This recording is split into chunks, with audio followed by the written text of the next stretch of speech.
दोस्तों, आदाब, सलाम, नमस्कार। आज के एपिसोड में हम फिर बात करेंगे हिना शहाब को लेकर। हिना शहाब की मुलाकात जब से आरजेडी सुप्रीमो लालू यादव से हुई है, तब से एक खास चर्चाएं सियासी गलियारों से लेकर आम व खास के बीच हो रही है। एक खास तरह के सवाल किए जा रहे हैं। क्या सवाल किए जा रहे हैं कि हिना शहाब को साधना आरजेडी के लिए मजबूरी है या जरूरी? क्या है राजद सुप्रीमो लालू यादव का सीक्रेट प्लान? आज के एपिसोड में हम इसी मुद्दे पर चर्चा करेंगे और यह जानने की पूरी कोशिश करेंगे कि हिना शहाब को फिर से क्यों आरजेडी में वापसी कराने की पहल की जा रही है। दोस्तों, सिवान के सांसद रहे मोहम्मद शहाबुद्दीन आरजेडी प्रमुख लालू यादव के काफी करीबी थे। आपको यह भी बता दूं कि आरजेडी के वे संस्थापक सदस्यों में से एक थे। बिहार की सियासत में शहाबुद्दीन की तूती बोलती थी, लेकिन उनके निधन के बाद आरजेडी के सियासत में बहुत कुछ बदलता नजर आया, खासकर शहाबुद्दीन के परिवार को लेकर। इस तरह के मतभेद हुए कि लगातार दूरियां बनती चली गई और उसका नतीजा यह हुआ कि 2024 के लोकसभा चुनाव में हिना शहाब को निर्दलीय मैदान में उतरना पड़ा। हालांकि हिना शहाब जब निर्दलीय मैदान में उतरी तो उसका असर सिवान समेत उत्तर बिहार के कई लोकसभा सीटों पर सीधा असर पड़ा। मुस्लिम वोटरों में काफी नाराजगी देखी गई और आरजेडी के खिलाफ मुस्लिम समाज अपने वोट का इस्तेमाल करता नजर आया। वैसे दोस्तों, हिना शहाब जीती तो नहीं, लेकिन दूसरे स्थान पर रही। वहीं आरजेडी के प्रत्याशी अवध बिहारी चौधरी तीसरे स्थान पर रहे। दोस्तों, क्यों मजबूरी है या जरूरी, क्यों हिना शहाब को लाने की कोशिश की जा रही है? पहले हम सिवान से ही शुरू करते हैं। लोकसभा चुनाव में सिवान संसदीय क्षेत्र में जो हिना शहाब को वोट मिले हैं विधानसभा वार, उसको हम एक नजर में पहले देखते हैं। दोस्तों, हिना शहाब को जो वोट मिले, आप गौर से सुनिएगा। सिवान में 61,346, जीरादेई में 40,815, दरौली में 32,116, रघुनाथपुर में 60,858, दरौदा में 40,176 व बढ़ला में 57,746 वोट मिले। इसी तरह से अगर वोटिंग का पैटर्न विधानसभा चुनाव में हुआ तो आप समझ लीजिए कि आरजेडी को ये 6 सीटों पर बड़ा झटका लगता दिख रहा है। इसके अलावा दोस्तों, गोपालगंज वह छपरा जिले में भी सीधा असर पड़ेगा, जो आरजेडी के लिए काफी नुकसानदेह होगा। और आगे बढ़े तो उत्तर बिहार के कई सीट ऐसे भी हैं, कई क्षेत्र ऐसे भी हैं जहां शहाबुद्दीन का काफी प्रभाव रहा है, खासकर पूर्वी व पश्चिमी चंपारण में भी, जिसका असर सीधा चुनाव पर दिखेगा।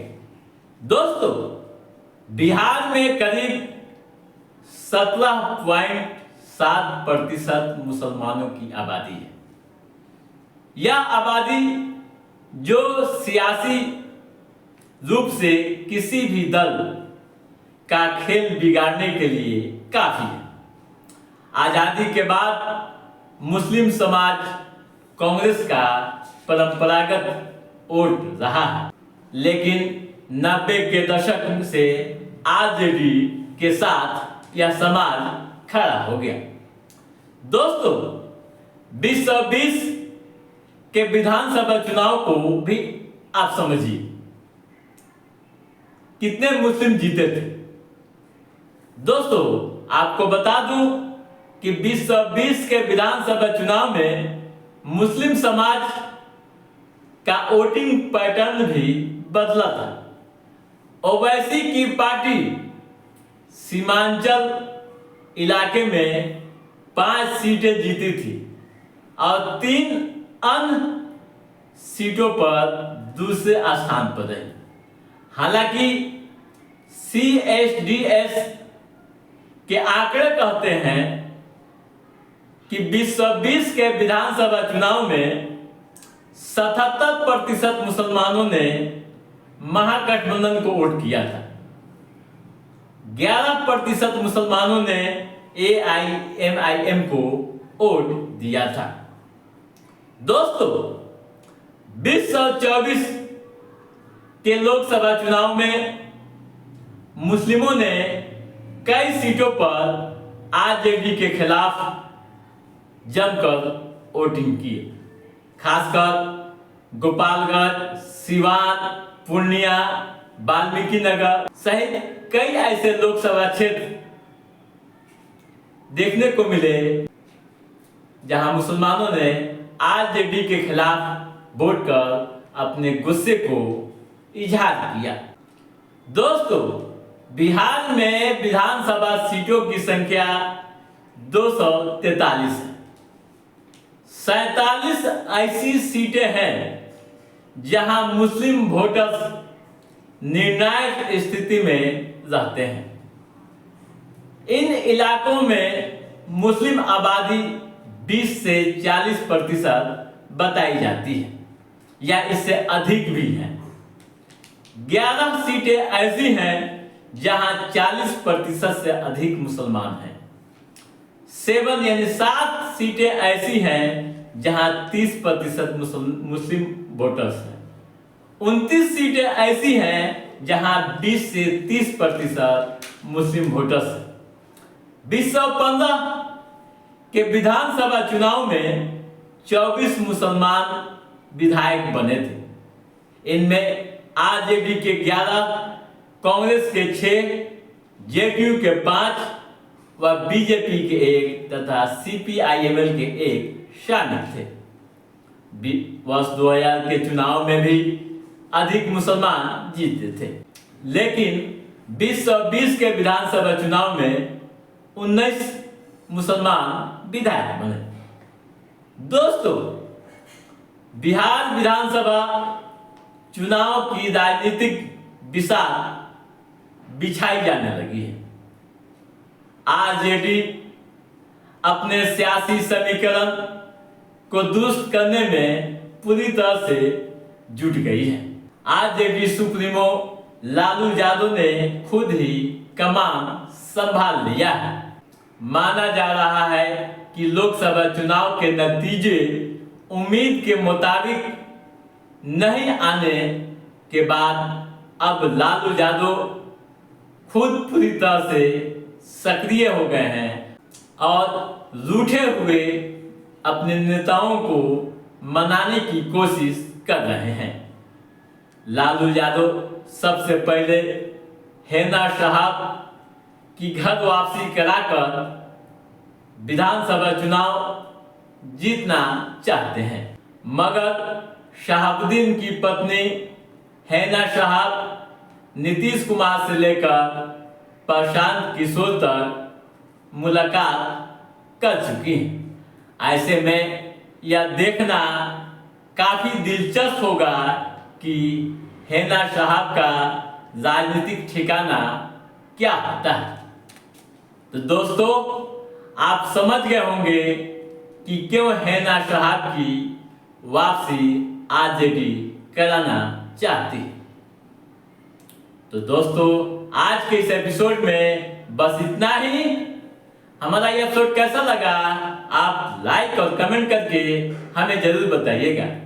यदि आपने हमारे चैनल को सब्सक्राइब नहीं किया है तो सब्सक्राइब भी कीजिएगा, ताकि इस तरह की महत्वपूर्ण गतिविधियों संबंधित जो भी अप टू डेट है उसे हम समय समय पर आपके बीच पहुंचाते रहेंगे। तब तक आप अपने दोस्त को दीजिए इजाजत। नमस्कार।